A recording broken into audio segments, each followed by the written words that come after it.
Hello students, जैसा कि आपने पिछले वीडियो में हमारे क्लास 10th और 12th के कुछ चैप्टर के वीडियो पढ़े थे। आज हम क्लास 11, आज मेरी पहला वीडियो क्लास 11 के मैथ का रहेगा। और चैप्टर 1, आज हम चैप्टर 1 सेट के बारे में डिस्कस करेंगे।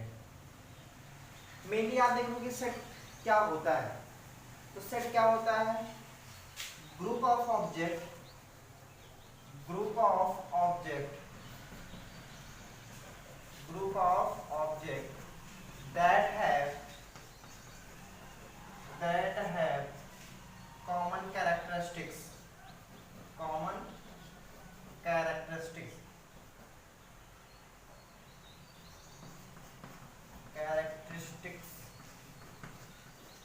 Group of object that have common characteristics.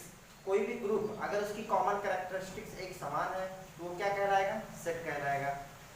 जैसे मैं कहूँ कि मेरे पास कुछ बुक के कलेक्शन है, मेरे पास क्या है? कुछ बुक के कलेक्शन है, और वो बुक्स क्या है? ऑक्सफोर्ड कंपनी क्या है? ऑक्सफोर्ड डिक्शनरी के क्या है? बुक्स के कलेक्शन है।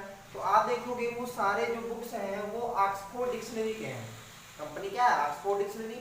तो आप कह सकते हो कि वो उसकी कॉमन कैरेक्टरिस्टिक क्या है? एक समान है, क्योंकि वो सारे बुक ऑक्सफोर्ड डिक्शनरी के, ऑक्सफोर्ड कंपनी के हैं।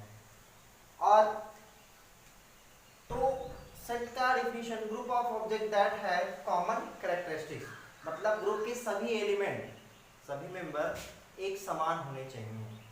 और सेट थ्योरी को बताने के लिए German mathematician George contour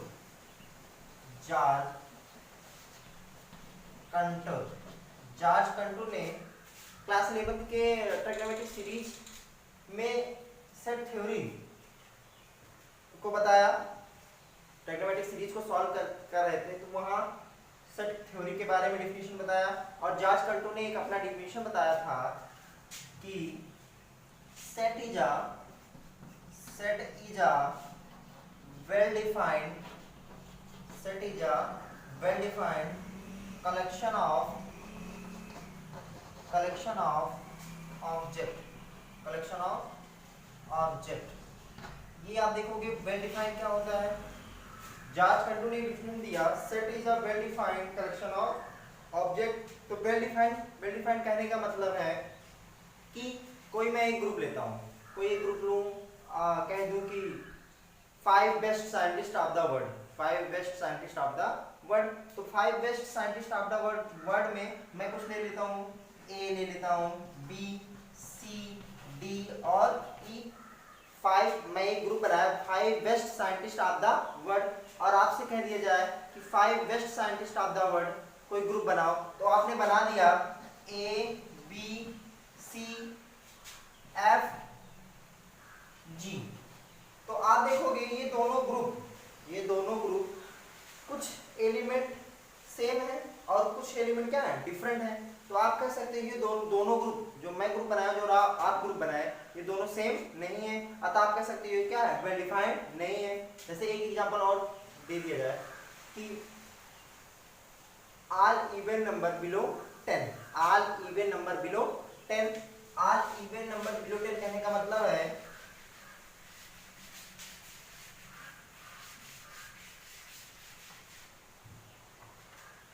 all, ये ग्रुप मैंने लिया all even number below 10, all even number below 10। तो बिलो 10 मतलब क्या आएगा? 2 आएगा, 4 आएगा, 6 आएगा और क्या आएगा? 8। और आपसे भी कह दिया कि कोई ग्रुप बनाओ ऑल इवन नंबर बिलो 10, तो आप भी क्या बनाओगे? 2, 4, 6 और 8। मैंने किस चीज के बारे में डिस्कस कर रहा हूँ? Well defined.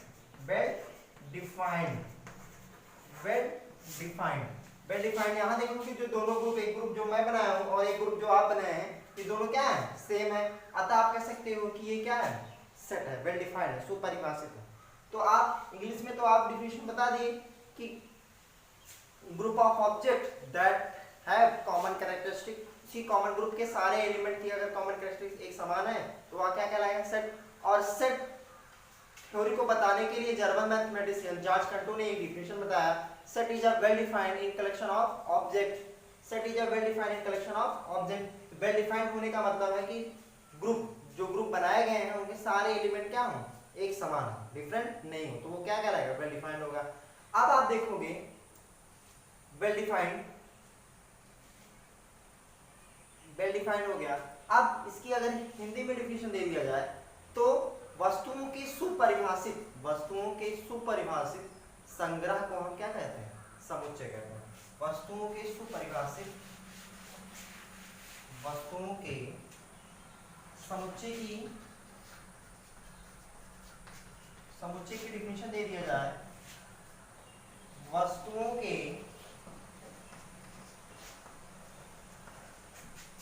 सुपरिभाषित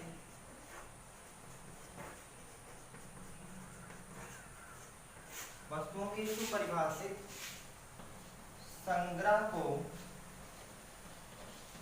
समुच्चय कहते हैं, समुच्चय कहते हैं।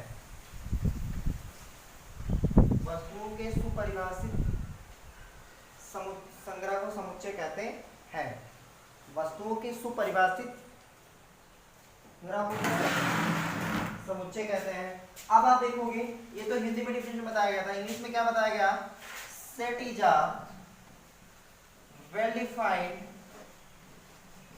Set is a well defined in collection of,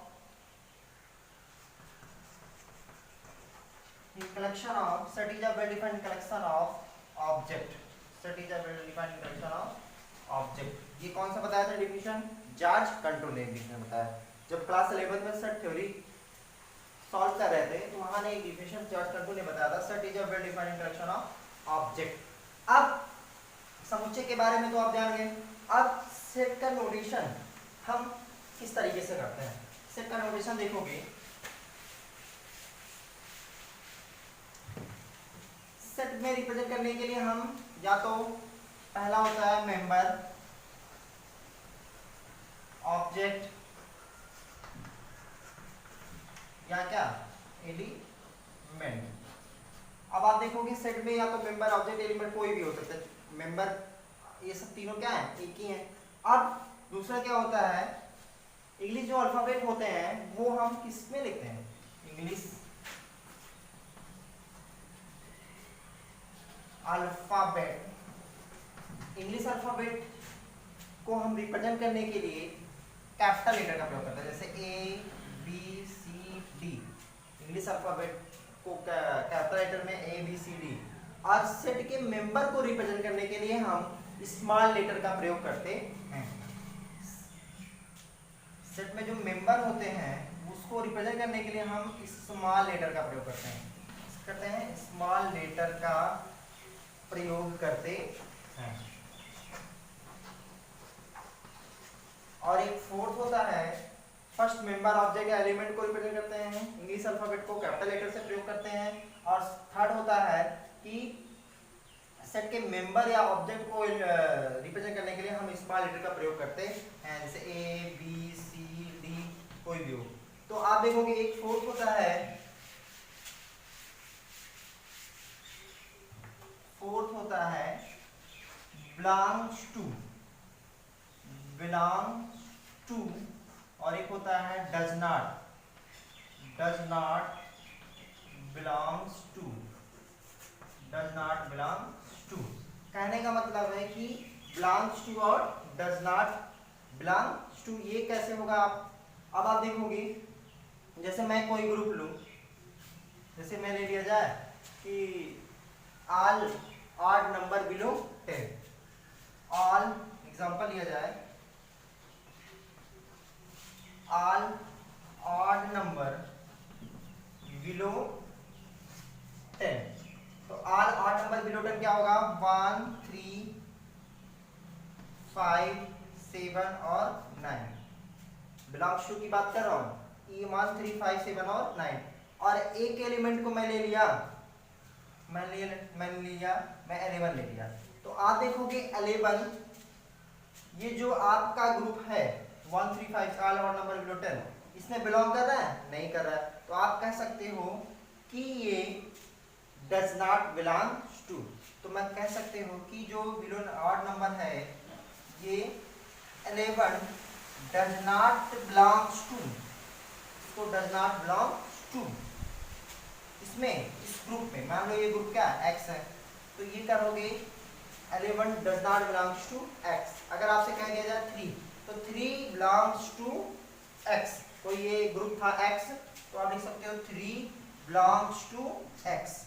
इसका कहने का मतलब ये क्या है, बिलोंग्स, ये बिलोंग कर रहा है और ये बिलोंग 11 क्या है, बिलोंग इस ग्रुप में नहीं कर रहा है। तो दोनों का आप ये देखो बिलोंग्स का साइन होता है, इसको मैं बोलता हूँ होयर, क्या बोलते हैं, होयर, इसको ये साइन को क्या बोलते हैं, होयर बोलते हैं, या आप डायरेक्टली ना लिख के बिलोंग्स टू ना लिख के आप होयर ही बोल सकते हैं। तो 3 बिलोंग्स टू x, 3 क्या है, इस ग्रुप में बिलोंग कर रहा था। अब आप देखोगे, अब जो कि आपने नंबर सिस्टम में कुछ चीजें पढ़ी थी, क्या क्या पढ़ी थी, जैसे रेशनल नंबर हो गया, इंटीजर हो गया, positive rational number, negative rational number और रियल नंबर, ये सब इसका नोटेशन पॉइंट एक फिक्स रहता है।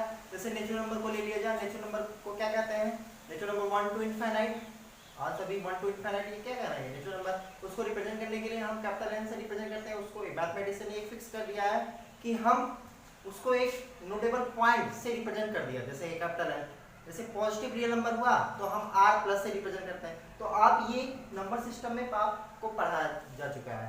अब आप देखो एक आता है, एक नेक्स्ट टॉपिक आती है representation of set, representation of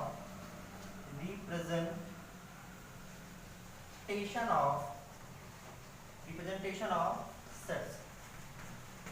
to type के होते हैं। First, there are two types of, मतलब इसको ये जो रिप्रेजेंट किया जाता है इसके टू टाइप के होते हैं। कौन सा, पहला होता है रोस्टर फॉर्म, क्या बोलते हैं हम, रोस्टर फॉर्म, और सेकेंड होता है set builder form, set builder form. पहला होता है roster form, representation of set, और एक दूसरा होता है सेट बुल्डर फॉर्म। तो आप एक एक करके देखोगे। रोस्टर फॉर्म, रोस्टर फॉर्म को मैं एक नाम और बोलता हूँ टेबुलर फॉर्म।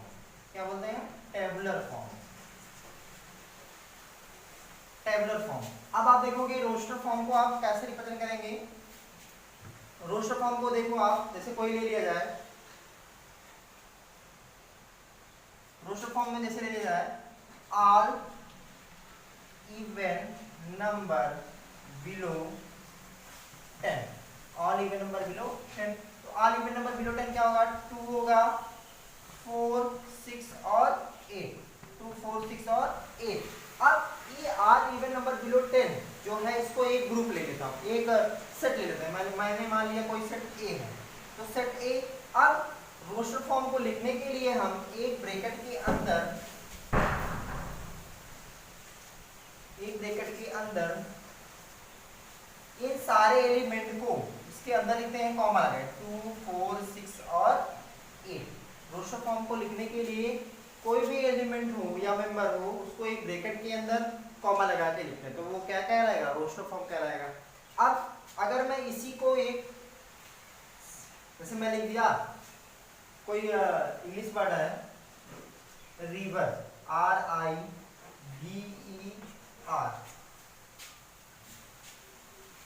तो आप देखोगे रिवर में, आप देखोगे इसको आप अगर सेट रोस्टर फॉर्म में लिखोगे तो ब्रैकेट के अंदर और कॉमा लगा के लिख देंगे। अब सेट बुल्डर फॉर्म क्या होता है, रोस्टर फॉर्म को आपको पता चल गया होगा कि कोई भी एलिमेंट या मेंबर, उन सारे एलिमेंट या मेंबर को हम एक ब्रैकेट के अंदर कोई सेट मान लेते हैं, उसको ब्रैकेट के अंदर कॉमा लगा के लिखते हैं। अब आप देखोगे सेट बुल्डर फॉर्म क्या कहलाता है।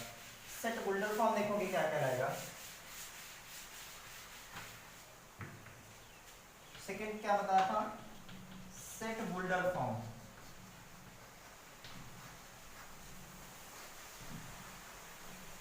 सेट बुल्डर फॉर्म को आप जैसे लिखना चाहें, यही लिख दिया जाए all even number below 10, all even number below 10 क्या था, 2, 4, 6 और 8। तो सेट बुल्डर फॉर्म को लिखने के लिए मैंने एक सेट लिया ए लिया। अब ये देखोगे इन सारे एलिमेंट को आप क्या मान लो, x मान लो। क्या मान लो, x। तो आप लिखोगे x, इसको पढ़ते हैं सच दैट, इसको पढ़ते हैं क्या, x such that, x such that, x such that, इन सारे एलिमेंट को x belongs to, x belongs to all even number below 10, all even number below 10। ये क्या कहला,